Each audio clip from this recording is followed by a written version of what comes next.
Every year, we see players become a part of the social media hype machine. We're seeing it now with guys like LeBron James Jr. and Amani Bates. In this video, we're going to look at some of the top basketball sensations over the last couple years and what they're up to this season. So if you guys like my content, make sure you like and subscribe. Let's try to get a crazy 6 likes on today's video, and let's hop into it.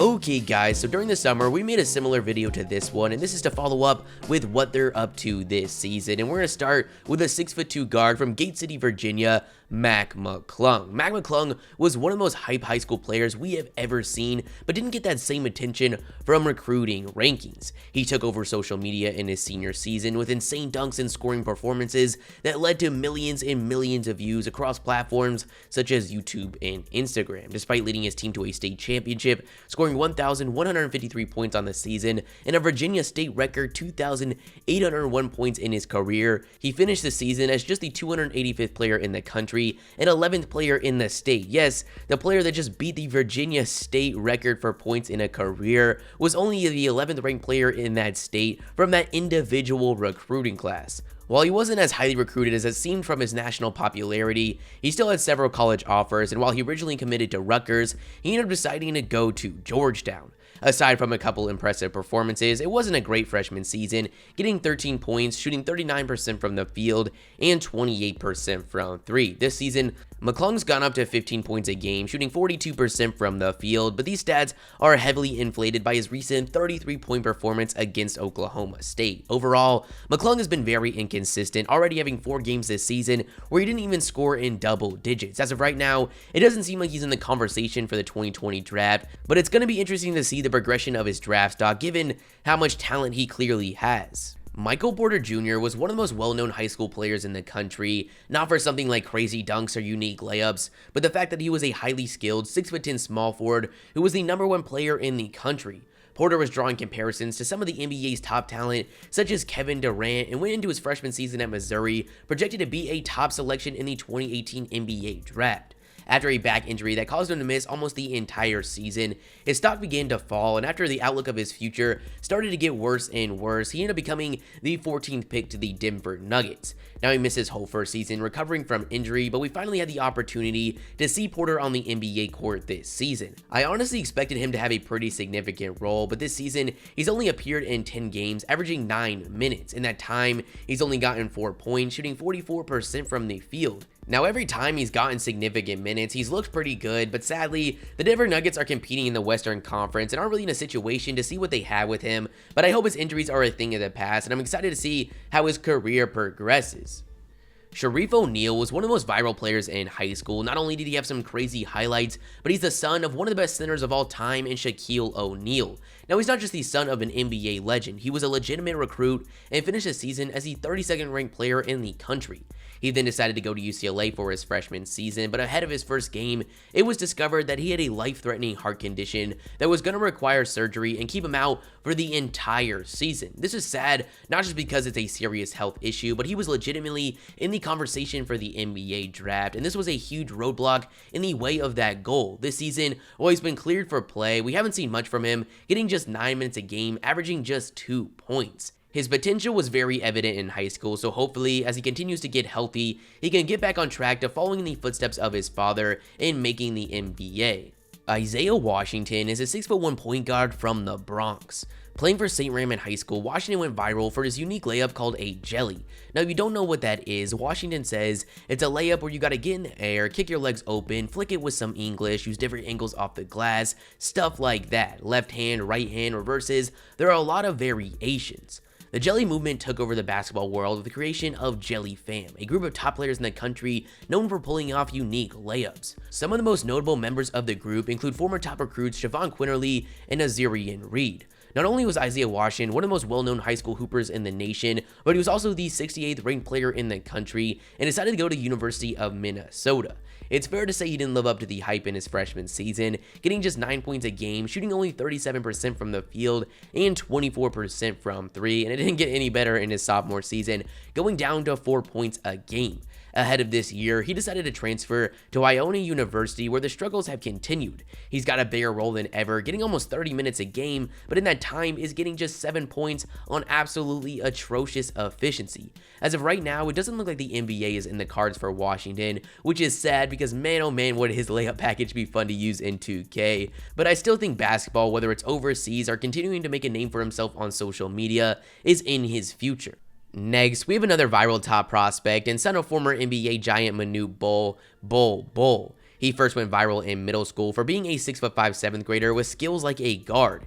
He established himself as a top recruit in the country in the Nike EYBL, averaging 25 points, 10 rebounds, and 4 blocks a game. By the time he was a senior in high school, he was now standing at 7'2" and was one of the most well-known prospects with his highlight reels that featured him consistently knocking down from deep and taking players off the dribble. He finished the year as a 4th-ranked player in the country and decided to go to the University of Oregon. Bol dominated to start his freshman year, getting 21 points, 10 rebounds, and 3 blocks a game, shooting 56% from the field and 52% from 3. At this time, Bol was a consensus projected top selection in the 2019 NBA draft, but ended up suffering a foot injury that would keep him out for the remainder of the season and absolutely tanked his draft stock. By the time the draft came around, he fell all the way to the 44th pick in the 2nd round to the Denver Nuggets. The Nuggets had gotten another high-risk, high-reward selection in Michael Porter the year prior, and I think it's genius. With a small market like Denver, you've got to take risks, and in the future, teams could look back at these drafts with regret letting this talent fall so far in the draft. Bol has yet to make his NBA debut, but has played 4 games in the NBA G League, averaging 12 points and 7 rebounds, shooting 54% from the field. I'm still a big believer in him and hope nothing but the best for his NBA future. During Jaylen Hands' senior campaign, he was one of the most talked about players in the country. He was a high-flying dunker with a silky smooth game, drawing comparisons to the likes of Russell Westbrook and Michael Jordan.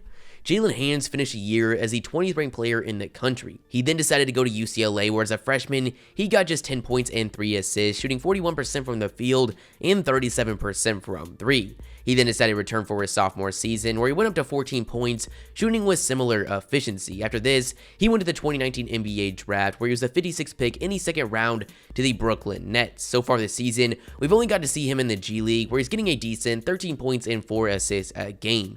He's got an uphill journey to NBA stardom, but he was one of my favorite players in high school and hope he can get back on track. Next, we've got a child prodigy in Jordan McKay, who as a young kid was praised for his high work ethic and refined skills. He continued to gain hype throughout high school with his anchor breaker filled highlights, but was also the 86th ranked player in the country.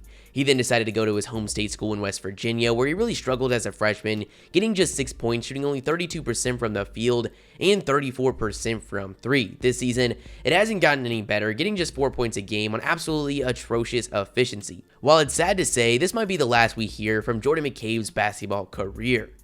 Julian Newman initially went viral for playing varsity basketball in 5th grade. This, along with some viral workout videos, the hype flew in for the elementary school hooper, and he actually had a guest appearance on the Conan O'Brien show. He would continue to gain hype throughout middle school as a tiny point guard with crazy handles and shooting range. As a high schooler, he would dominate and the skill was clearly there, but to no surprise, the height never came, peaking at 5'7", and we're not even sure if that's right. By the time he was a junior, he was averaging 35 points, 7 assists, and 5 rebounds a game. For his senior season, he actually transferred to Prodigy Prep, a brand new school in Orlando, Florida, created by his dad, who also coaches the team. Now, is Julian Newman a future NBA star? Probably not. While we've seen some players such as 5'3" Muggsy Bogues and 5'7" Spud Webb, today's game is much different. As of right now, Newman only has one reported Division I offer, and that's from the University of Texas, San Antonio. It doesn't look like Newman will be playing for any major college program, and it's really not looking like the NBA is in Newman's future. Now, with that said, I could see Newman having success in another league, most likely overseas. Trayvon Duvall was the #1 point guard and 6th overall player in the 2017 class. Given Duvall's athleticism and extremely well-rounded game, he was projected to be a top selection going into his freshman season at Duke. Duvall definitely didn't look like the #1 point guard in his lone season, getting 10 points and 6 assists, shooting 43% from the field and 29% from 3. He then decided to go to the 2018 NBA draft, where he actually went undrafted, but managed to get a contract with the Milwaukee Bucks. Trayvon Duvall has spent most of his time playing in the NBA G League, where it hasn't been anything special, getting just 12 points and 3 assists, shooting 42% from the field and 24% from 3. Lastly, we have a member of one of the most talked about basketball families in the world, LiAngelo Ball. LiAngelo won a national championship with his brothers Lonzo and LaMelo at Chino Hills High School. Lonzo went on to become the second overall pick in the draft, and LaMelo's on pace to be a top selection in the 2020 draft. But where is LiAngelo now?